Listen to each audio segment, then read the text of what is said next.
Hi, I'm Joe, and this is the Decahedron RPG Podcast.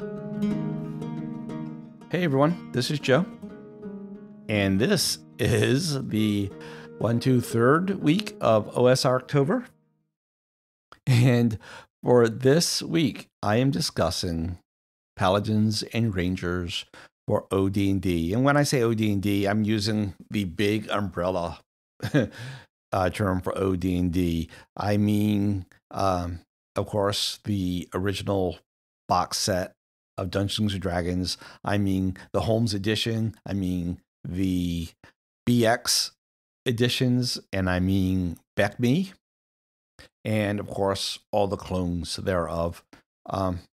And Rules Encyclopedia. A lot of people consider Rules Encyclopedia and BECMI to be the same thing. I consider them to be different editions. That's me. So a while back, Daniel from the Bandit's Keep, an excellent podcast, by the way, was on the show. And we were actually discussing things like whose story is it? And we got off on a side topic about character classes. And I think I actually cut that from the final cut of the show because it was going long anyway and it was off topic. But I knew I was going to have to talk about it. In fact, I wrote down some index cards like to do these episodes. And then OSR October was coming up. I'm like, oh, perfect place for it. So Daniel and I agree that the 3 core classes of fighter, magic user, and cleric are really perfect. You don't need any others. Thieves, I have a love-hate relationship with thieves, and I don't think it's the concept of a thief character class. I think it was the execution. That's not a slam of Gygax by any means. The hobby was new. It was moving fast. You know, he was just making stuff out of his head from nothing. And that's brilliant, right? I'm looking back at this with 50 years, half a century later. Wow, can you believe that? Half a century later. And of course, things change over time. And there's been a billion people, hyperbole, since those days who have had works and have published books and other games and blog posts and all that. And all that has filtered in my head. And, you know, standing on the shoulders of giants, I believe is the expression. So, yeah, I would implement the thief differently. And in fact, that's going to be next week's show. But this week, we're talking about the Paladin and the Ranger. So, like I said, the 3 core classes are good. And when you're looking like AD&D and the later editions, you start adding even more classes like the monk. And Sam, who called into the show once and has left typey feedback a few times, has mentioned that he doesn't see the point of the monk.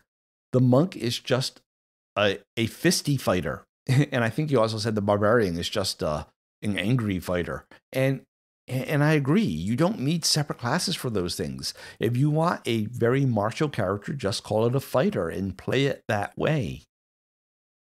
And the Paladin is kind of the same way. The Paladin is your holy warrior. And D&D already has a holy warrior. It's called the cleric. In fact, in the AD&D book, it even goes so far as to say that the cleric resembles the medieval orders of crusaders. They don't use the word crusaders. The military holy orders. And those were knights. Those were knights who were fighting for a holy cause, like the Knights Templar and the Hospitallers and all those. But then that leaves a gap of, you know, just that holy man, more of the friar tuck type. And so if we want to say that the cleric has morphed into that friar tuck type, that more, you know, be the village priest more than the holy warrior, I'm okay with that. I'll give you that. And so then that leaves the gap where we need a paladin character class. But to me, there's no need to invent a whole new class. And if you ask me, I think, by the way, if the audio there was bad, I apologize. I just realized that my headset cable is wrapped around the mic stand.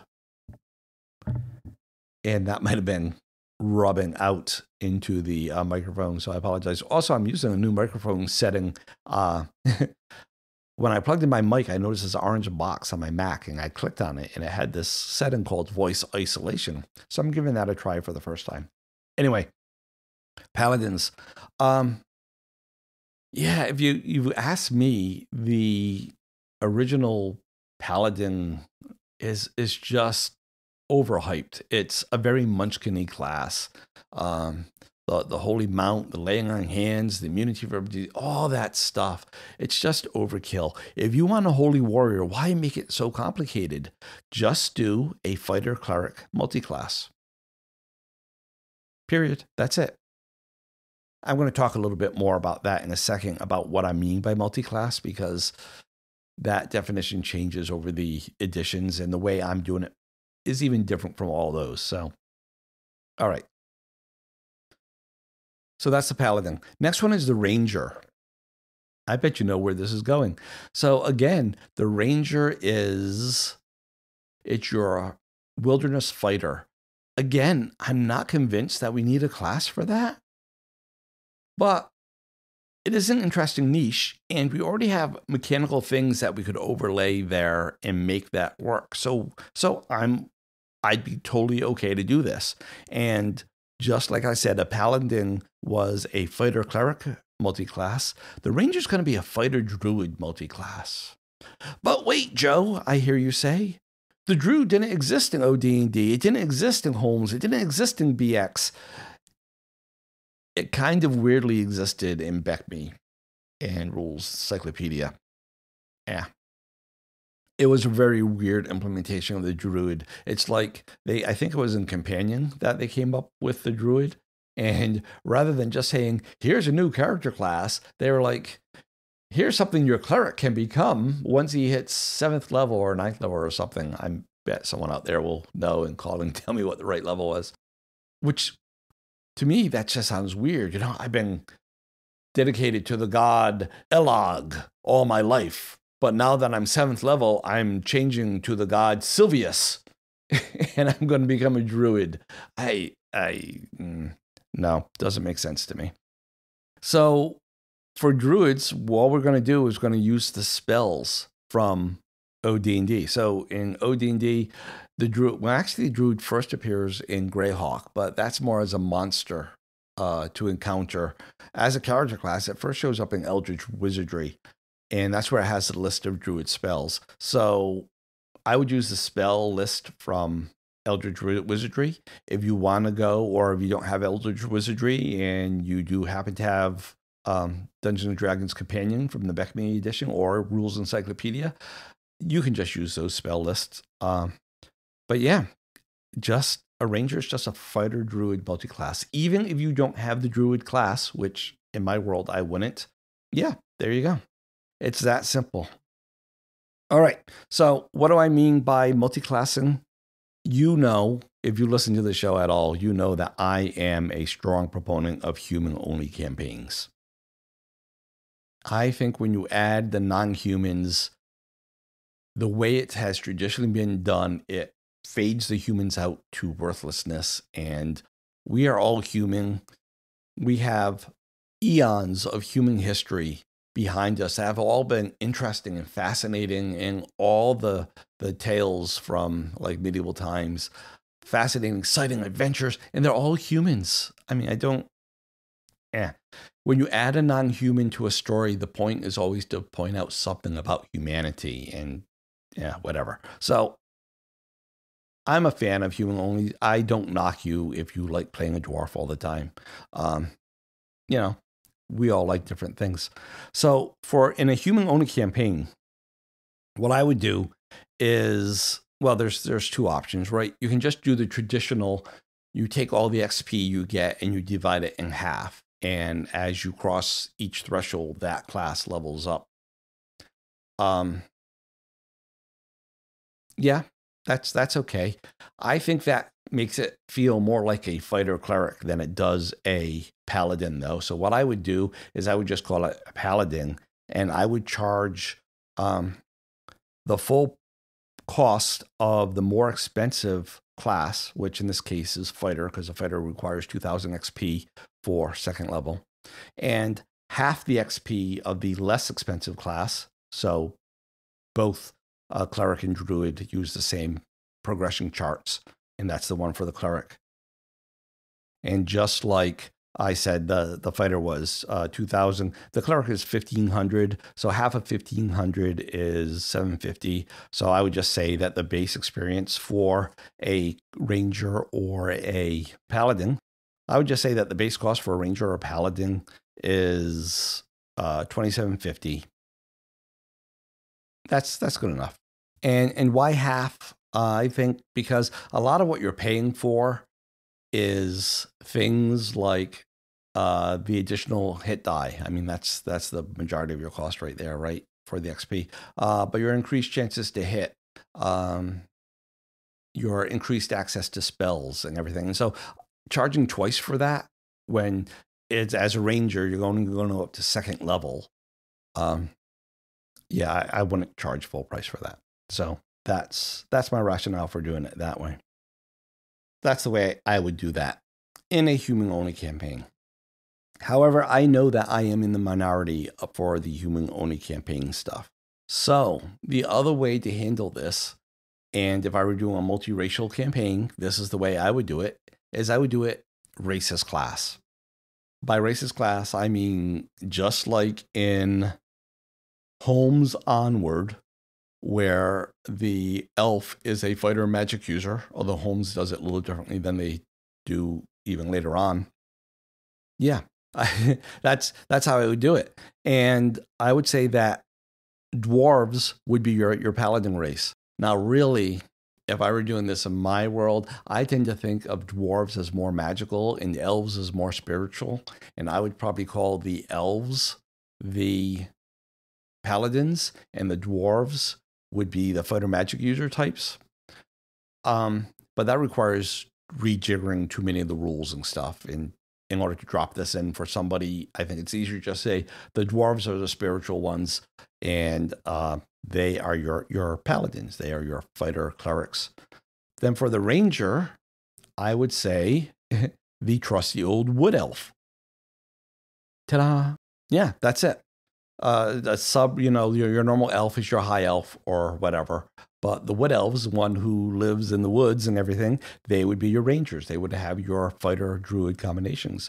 Now, unlike the human one, where I'm going to charge $2,750, I'm adding an extra $500 for the non-human ones because this is the cost, so to speak, for the non-human abilities, seeing in the dark, detecting slopes, +4 to savings throws, all those things, just rolling them up, charging $500. Now, if you wanted to, and you wanted to rip out, if you wanted to look up Aaron Smale's A More Perfect Class, where he breaks everything down by cost, I didn't do that. I suppose I could have. I didn't. If you wanted to do that, knock yourself out. Yeah, so that's it. Those are my ideas for incorporating the Ranger and the Paladin into OD&D, BECMI, BX, Holmes, all the retro clones, without it being over the top, without it requiring like hardcore new classes with all these new different special abilities and everything. It gives you that character to play, that holy warrior, that woodland warrior. And it's so simple, just using the stuff that's already there. Let me know what you think of the idea. I suspect that James wouldn't like it. I suspect that Daniel would be kind of on the fence, but kind of liking it. And I think Jason would like it. That's my guess. Let me know what you think. The way to do that is send an email to feedback@decahedron.com, or you can call our voice feedback line, which is 562-774-2278. If you'd rather use your computer than your phone, you can go to sayhi.chat/decahedron, and that lets you record a message and leave it for me. Of course, the Anchor thing still works. If you can get to it, sure, knock yourself out, do it that way. And there's the Play web forums at www.decahedron.com/boards. If you leave off the /boards, that's just the Decahedron landing page. There's a section in there how to leave feedback. It's all listed there. It's all in the show notes. It's all in the outro music that you are hearing now, probably. Again, thanks for listening. Let me know what you think about my idea for the Paladin and for the Ranger. Does it work for you?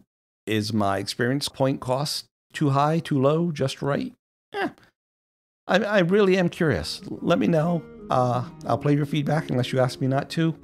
And yeah, that's it. So until next time, happy gaming, happy life. Bye. We hope you enjoyed this episode of the Decahedron RPG Cast. We'd love to hear from you. You can leave us a voice message by calling 562-774-2278. That's 562-RPG-CAST. Or by visiting sayhi.chat/Decahedron. You can also email us at feedback@decahedron.com. Links are in the show notes. For more information, visit decahedron.com. Remember that Decahedron is spelled with a K. Music is by Kevin MacLeod. Logos by Design Cat. Thanks again for listening, and until next time, keep those dice rolling.